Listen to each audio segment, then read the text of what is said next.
all the money in the world and a high achiever wanting to do stuff won't matter if they don't have some concrete ideas. What is their purpose in life? What are they looking to achieve? So again, back to that, I work with that. Like, we need to figure that out, because if you don't, you can be a high achiever the rest of your life. And if you're still so focused on growing, you're not even thinking about what you should do with your money as a high achiever.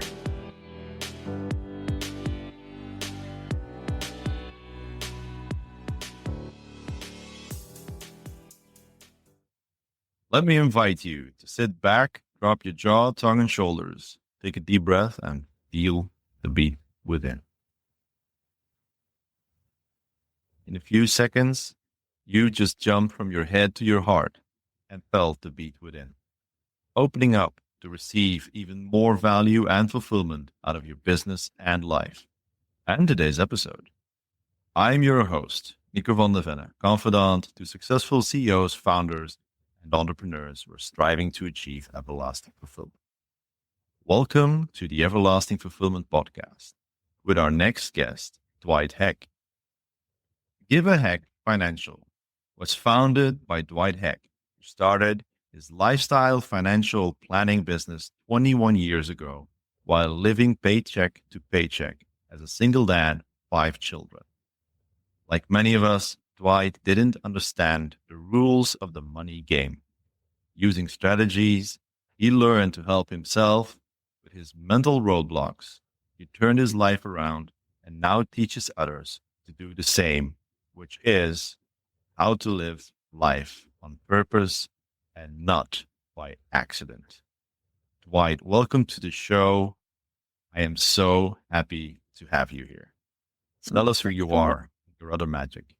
Yeah, thanks so much for having me on. This has been a little bit of a ping pong game to get together. So I'm excited that we get to finally converse. You know a little bit about myself. Well, I won't take up the next hour. I'll try to keep it encapsulated. I was born in a small farming community. I live in a city now of 1.5 million people. Grew up in a farming community of like 12,000 people. Just like everybody in life, I grew up aspiring to do great things. Wasn't sure what that was. My dad was a very successful entrepreneur, owned a business for 30 plus years until he retired, closed it down. One of 3, youngest of 3, 2 older sisters. Started my first business when I was very young. And what was that? I was a paperboy. And people, well, that's not a business. Absolutely it is. I had to get up. I had to deliver. I had to collect money. I had doors slammed in my face. People that didn't pay. Rain, snow, sleet, didn't matter. I was out and about. I had to pay the paper company for my papers. I had to collect money. I had to have a bank account. I was 12. I was an entrepreneur in some ways because I had to go knock on doors to get new clients. Why? Because I wanted to participate in this draw for this T-shirt or this radio or whatever the case may be. So, get up to my older years. I started I was working for a company. I went to school, got my electronics engineering diploma, was working for a company, started doing their computer work on the side, opened a computer consulting company. In the process, had to quit the job because I was getting too many clients. I could only do so much in the evenings and weekends and wasn't necessarily connected to the journey of life. And, ended up going from there. I had some health issues, got into the finance industry because a buddy called me up and said, you know what? Your life's a shambles. You're a 6-figure earner. And he says, you don't know where your next dime's going or if you even have that dime. And he says, I think you'd be great in the financial services industry. And we should talk. But before we get you involved in that, we're going to help you. Right. And I had known this guy for a long time. Now we've been friends over 30 some years. And he literally, this story, the reason I tell it is to give people hope. I was stubborn. I thought I knew it all. And, no, I'm going to stay in the consulting world and blah, blah, blah. Then I had some health issues in the year that 9/11 happened. And I couldn't work for quite a few months and had specialists tell me I needed to get out of that high stress industry of consulting. to corporations, governments, and stuff in regards to IT. And I had already closed my computer retail store down just because I was at one of those type A, go, go, go. I see my dad do it. My dad didn't really enjoy the journey. He was a workaholic. Love him, but he taught me that work ethic, learned behavior. So I ended up having health issues, challenged to get in this industry. And I went in one day in 2001. I went in about June, July, and I said, hey, I want to get into this industry. Talk to this guy's boss, right? He says, what do I need? He gives me all the books. I take the books and I look at him and I said, when can I write? He says, well, you can write every Monday. You got to pay Friday, but you're months away from that. I said, no, I'm not. He laughed at me. I walked out. I was divorced already. I had my kids for that week. So guess what I did? Blockbuster, tons of videos, right? Kids sitting on my lap, little kids, and I'm reading while they're popping, getting up, cooking for them. But otherwise I'm studying. And my week ended on a Sunday. I dropped them off and I had already gone Friday and I paid to our provincial regulators to write my exam, non-refundable exam cost, and dropped them off Sunday night at 8:30. 12 hours later, I was there writing my exam, never slept, studied. So I started on a Friday. Monday morning, went and wrote the exam, passed, went back to this office, held the little piece of paper. Back then it was still a printout, put it behind my back, walked in, and the guy goes, he gets up, puts his arm around me and says, you know what? Things will be okay. You can write again. Why do I have to write again? Well, when you fail, you have to write again. I pulled it out and I held it up. It says, I passed. And his jaw dropped. I was the first person in their offices across Canada that had ever done that. Honestly, and it wasn't because I was smarter than everybody else. I just wanted it. I wanted to change. I needed to pivot the journey in my life, to be around more for my kids, to see a different vision for myself. And it just was like an epiphany, right? And that's how I got involved in the financial services industry, because I didn't understand money. I didn't understand the rules of the money game. Nobody had ever goal set with me. I didn't even know what goal setting was. I knew how to spell goal. I knew how to spell setting, but I didn't know how to goal set, right? So that whole process of getting licensed and involved with a brokerage that took education very serious and personal development started me on a process that is still working today, that it helps me get to a stage where I sit and I can empathize with people. I can help them understand the rules of the money game, but most importantly, I can help them understand that it's never too late for them to give a heck and move on with their lives. No matter what the age is, there's always hope for people. So one of the things I pride myself is in instilling hope, giving people faith that there can be a different tomorrow, even if it's a tornado, their life, right? I give them a starting point, an anchoring point to look for the future, that life can change, life can be better. It is not as bad as it is, and teaching them principles and processes to help their life. The finance side is my specialty. The lifestyle side and helping people has been a passion through my own personal development journey, that knows if I don't help somebody get past their own 6 inches between their ears, no matter how much you help them goal set or finance set, for living comfortable today, passing, with dignity, having a great estate plan, if I don't help them live a better intentional life, it all crashes down. I don't know what month it will be, but it's just been a process. Now in my 22nd year, at the end of the day, I just learned patterns of helping people become more successful and not looking to throw spaghetti at the wall, looking to help one family at a time, enjoy their journey, and give them hope for a better tomorrow. Sorry, that was a little long. No, it's beautiful to understand your mission, where it also comes from. So would you call yourself a high achiever? Oh, depends what month. What do I mean by that? Well, it's just being honest, right? It depends what month. And here's what I mean by that. I ended up becoming getting divorced, but I ended up getting full-time custody of my kids, right? I have 5 kids, and I was a single dad, having 4 of them live here full-time and enjoying life, and realizing that I needed to change, that I was always missing the journey. And I started taking every single summer off. So definition of high achiever. High achiever to be with my family, enjoy their summers and their journey because they're not in school. I still dealt with my clients, don't get me wrong, but I didn't take any new business on. And as my clientele got to know me, they knew they would get service in the summer, but anything new, I would still help them. Obviously, I would never turn away helping somebody live a purposeful life. Mhm. But I can't be a high achiever in the summer if I'm out on a lake in a boat or at a cabin that I rent or take my kids to the local park, right? When am I a high achiever? Well, right now I'm looking outside at the most giant snowflakes coming down. We've had probably an inch of snow in the last 4 or 5 hours. I live in Edmonton, Alberta, Canada. For those listening to your show, the Great White North. And in the winter time, from about November till March, I'm the most high achiever because I ain't going outside very often.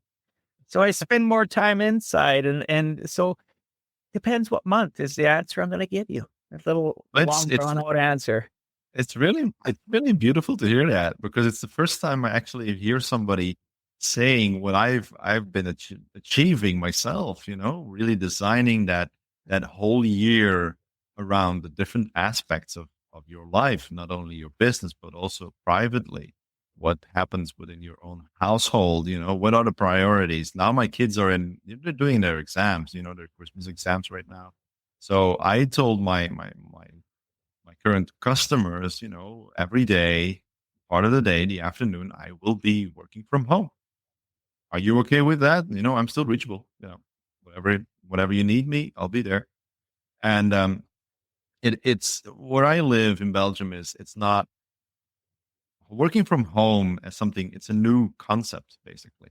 It's only really gone and moved on from COVID when COVID happened, because it was forced. So still now, there's a lot of companies who do not like it. They don't trust their employees, or whatever reason might be. But basically, a lot of companies build a lot of buildings, and they want to have employees in those buildings because they're paying rent anyway. That's one part. But on the other side, they also want to have their employees in front of them because they don't trust them. So that's a completely different mindset, than where you're from and where a lot of people are from your side of the pond. But it's arranging your life in different aspects and asking yourself, I want to achieve stuff. I want to clearly make a mission statement and adhere to that mission statement and make life better for other people.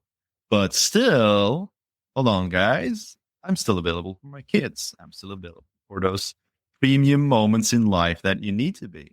And I love that you're saying that, because there's a lot of high achievers out there who should realize that it's basically this. It's allowed to do that. You are allowed as high achiever to do that, because you're running your business or you're working in an office, and you're overachieving anyway. You're probably overachieving anyway. So you got some spare. Use the spare. Every car these days not all the cars have a spare tire anymore, but they should actually. You could use the spare, and swap it out sometimes. So, Dwight, if we're talking about high achievers, have you had experience with other high achievers who have a completely different mindset, and whom you helped change that mindset? Oh yeah. I've had high achievers that were basically miserable, that were having health issues, that were having relationship issues. They were having not just relationships with their family, with their careers. Like you can have a high achiever that doesn't have a business. They can be in a high achieving career. They're having problems, maybe their business owner, communication breakdown it happens at home. It happens at work, because people that say, "Oh, I can disconnect and I never bring anything to work or anything home," quit shitting yourself, right? Sorry for the word, but it's quit BSing yourself. You're not a person that is completely disconnected. It affects your significant others. It affects your friendships. It affects your life. If you're a church going, it affects your church community. It affects everything in your life. If you're a high achiever that just cannot disconnect. And at the end of the day, saying, "Oh, it's 5 o'clock. I'm leaving this at home. That's not necessarily true.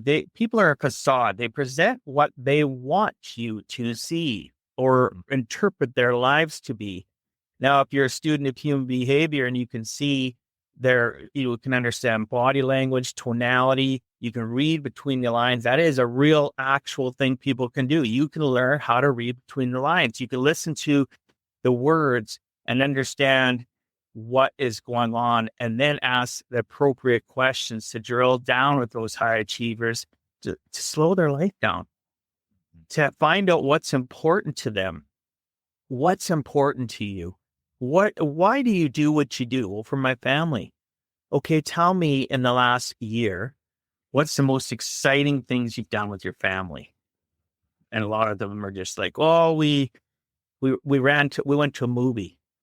When was that? Oh, 3-4 months ago. What else have you done? No, I've been too busy. Business is this, and that. How old are your kids? Well, they're 12 and 15. What did you do 5 years? What's happened in the last 5 years? Have you ever gone on big family adventures, camping? It doesn't have to be expensive. People listening. It's time. It's time in the game, skin in the game with your family. And I just have those general conversations. And I've had some high achievers that their health issues got better because now all of a sudden your blood pressure is not as high. Maybe you've had a little sleep to no sleep and you're drinking coffee, or God forbid, you're drinking energy drinks, consuming them 2-3 a day. I know people that have done that, and it's just their heart rate, their blood pressure, they're always on edge. And all of a sudden they're more relaxed. Is it a short process? Well, for some it might be. For others, it could be a long process because you're cracking a boulder, and you got a little sledgehammer when really you need a jackhammer to break that boulder because they're a little bit tougher. So different people need different hand holding, different love language, communication, depending on who they are. Because I'm not the same with every person. Just like our fingerprint, we're all completely different. So the high achievers that I've helped, it's made a difference in their life. And really, at the end of the day, the difference between me and those high achievers, I was at the starting block and I got up the journey. They're still at the starting block. The only difference is I've paved a way for them to follow. Maybe not perfectly. I'm not saying my way I did it was perfect, but I have knowledge and experience that's created wisdom that now I can instill with them to help them ground themselves, to finally, for once, realize they can still be that high achiever, but we all have the same 168 hours in a week. They need to disconnect. They need to literally put on their schedule. I did it for years. And now my kids are older, but my one daughter, I did it for years. Every Friday afternoon, every 2 weeks, every Friday afternoon, I'd book off and I'd pick her up. We'd go out for some brunch, maybe pop in and see a movie because we're movie buffs, or we just sit in a coffee shop for hours visiting. But guess what? The world was still revolving. Some places the sun was setting, other places the sun was rising. And I was just in that world.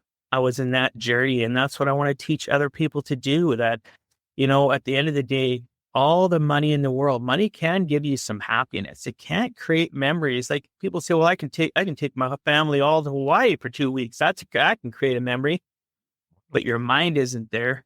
Your mind isn't in that holiday. I see that with high achievers. They're on their phone. I've traveled with people before, even when we're all around joking, laughing, high achievers, having a cocktail, maybe somebody's just drinking coffee, whatever. And they can't keep off their tablet, off their phone. Yeah. And they're missing the networking connections, and they're missing the unity of life, the journey. And it just drives me crazy. So I really want to help people not be what at one point in time I was. I was a high achiever that was disconnected, and the biggest change in my life was 2008 when I got full custody of my kids. It was a pivoting point. I can go for millions, or I can be a thousandaire, or I can be a millionaire. Yeah. I know more thousandaires that have comfortable lives and enjoy the journey than millionaires. Mm-hmm. Sadly, unfortunately, and I have a lot of millionaire clients. They're just, some of them are now enjoying their journey as high achievers. But when I first met some of them, they were just like, oh my gosh, like, when do you breathe? Isn't that optional? It's just optional for everybody. You don't have to breathe. But Hopefully that no, answered your question. yeah, absolutely.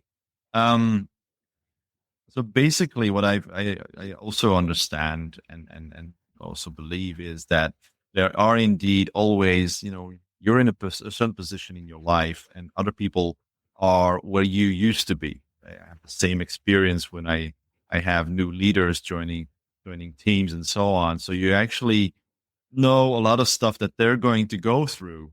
They're going to go through that in their own way, at their own speed, and so on. But the most important thing is that you know that they're going to probably walk into a wall and hit it pretty heavily, and you're going to be the onlooker saying, "I had that." You're like, yeah, I know that, but you need that. You need to walk into that wall to learn what's going on.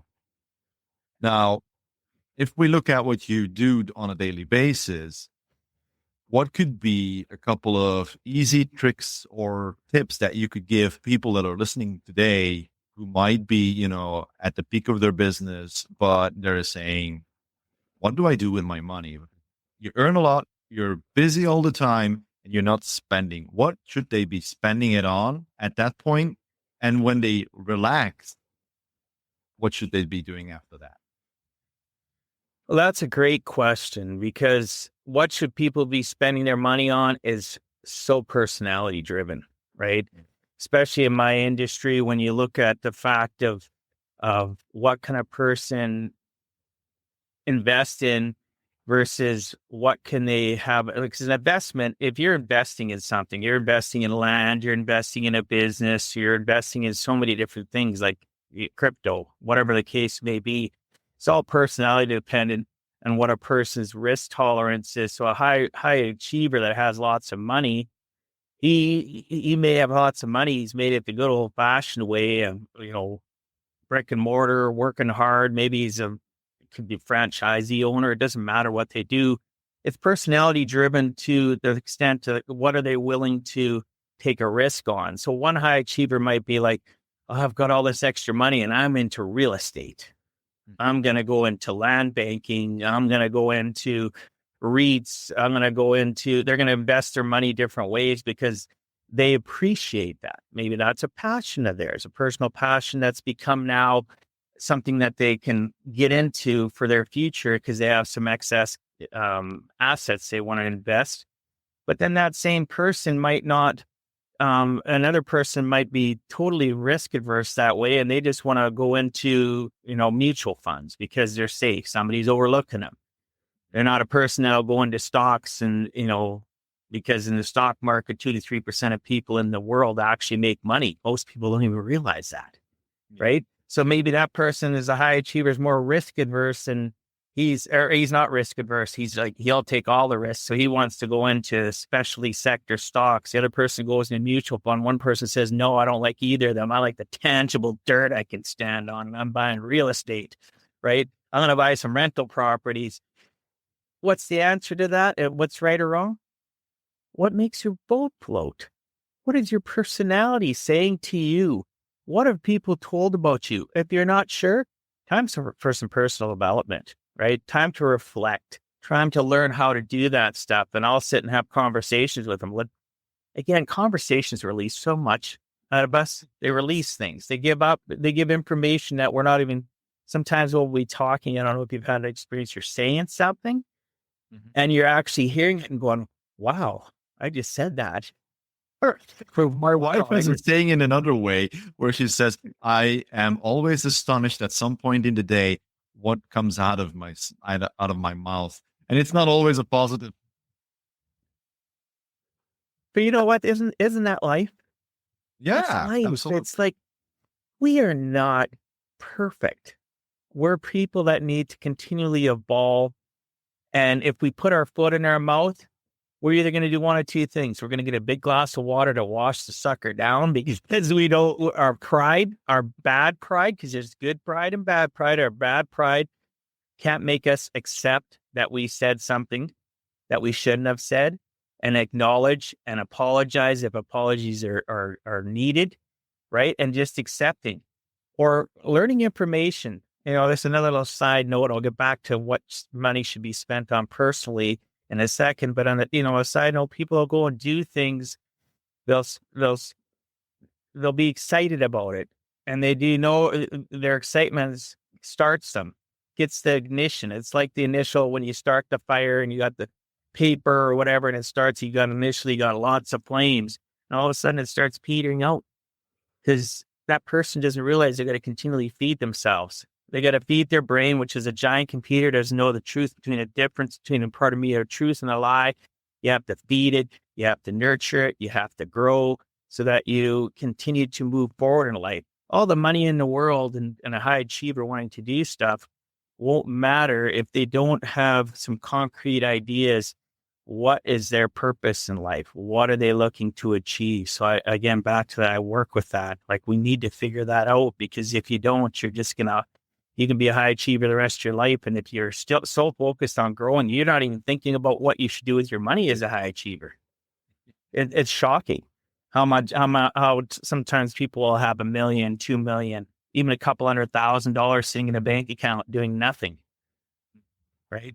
Maybe they have struggling family members. Maybe their family's older like mine and their kids need help. Or maybe there's a business opportunity that they never thought about because their ears weren't attuned to wanting to grow, to stretch, to get out of that comfort zone. So they could be in a coffee table conversation. They're not listening to people. They're not listening for cues.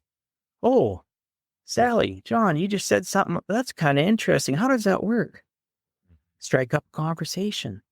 Sitting back, worrying about your current business and how well it's doing, it's already doing well, but you're not expanding your horizons. But dialing it back, I'm not telling people that they need to bring on more, because I'm telling you should live a life of core values of, for me, maybe it'll work for you, faith, family, work. Guess what number 3 was? That was work.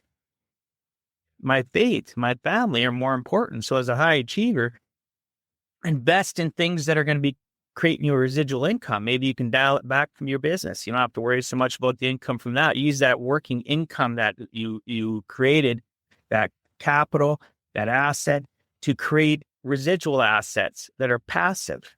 Look for stuff like that, right? Different investments. Like I said, you can get into REITs, you can get into dividend stuff that'll pay out. There's different things you can do in life that maybe won't reap you the ROR, like the rate of return that your business is, but it'll allow you to buy back some of your life so you can get back to having core values where you're living the journey, enjoying your life.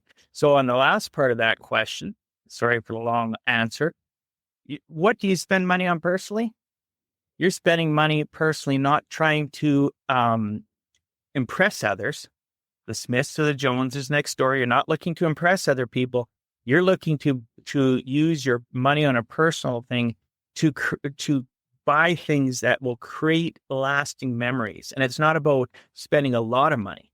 It can be buying a dinghy with a couple paddles, a little boat, and you go out with your family at the local beach, and you all jump in, and you maybe have something to drink or anything. You have a little picnic, and you're out creating that memory.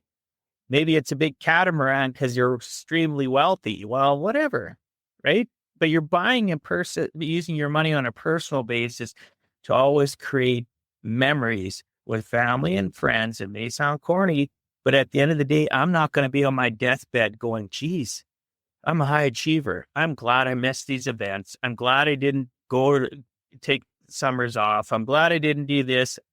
BS. I won't be that person. And you don't want to be that person. You want to be a person that use your assets in a great world to create some residual income, to slow your life down. Or if you're not willing to do that, just look at how much money you have and maybe dial your business down, maybe pass it on to, maybe you have a good employee. Maybe you got a good somebody that and they can take over the reins. You don't have to sell your business. You don't have to do that. Maybe your kids aren't old enough. Don't want to take over your business. But again, hire somebody to do it. Buy your time back. You can't buy more time, but you can buy your time instead of giving it and investing it to everything that's not about living life, the journey of it. Because at the end of the day, I've got so many good memories of my life or with my family. And I can look back And I can think of the negative ones where I was the workaholic too. But I learned from it, and I share those stories, and I share the truths that never used to be a truth, because I'm not afraid to be vulnerable, to understand that some people, high achievers, low achievers, they need to know that somebody cares, right? People don't care how much you know, they want to know how much you care is such a true statement. Mhm. Long answer for two-part question. Well, I'm known for asking double asked questions, so that's okay. Expect to get a very clear answer.